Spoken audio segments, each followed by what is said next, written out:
ഏലൂരിൽ തീപിടുത്തം, 6ഓളം ഫയർ യൂണിറ്റുകളെത്തി.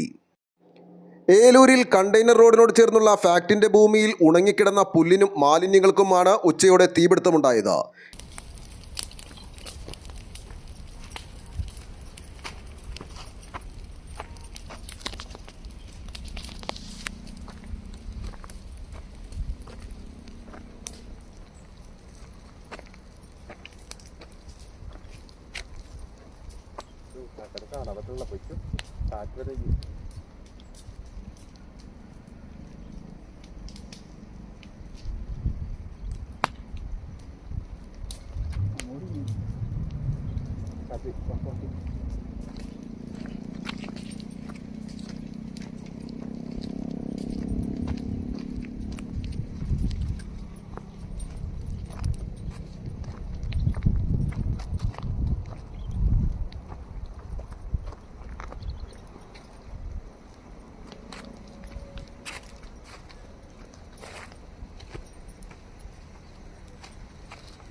ഫാക്ടറിന്റെ ഉന്നത ഉദ്യോഗസ്ഥരടക്കം സ്ഥലത്തെത്തി. സമീപത്ത് ഒരു ഗ്യാസ് ഗോഡൌൺ ഉണ്ടായിരുന്നു. എന്നാൽ തീ നിയന്ത്രണ വിധേയമാക്കാൻ കഴിഞ്ഞത് ആശങ്ക ഒഴിവാക്കി.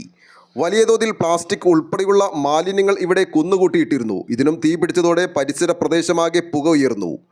ഫാക്ട്, ഏലൂർ, തൃക്കാക്കര, ആലുവ എന്നിവിടങ്ങളിൽ നിന്നുള്ള 6ഓളം ഫയർ യൂണിറ്റുകൾ എത്തിയാണ് തീ അണച്ചുകൊണ്ടിരിക്കുന്നത്. തീ നിലവിൽ നിയന്ത്രണ വിധേയമായിട്ടുണ്ട്. ആലുവ ലൈവ് ന്യൂസിന് വേണ്ടി സിദ്ദീഖ് കാരക്കാടിനൊപ്പം സനൂപ് കളമശ്ശേരി.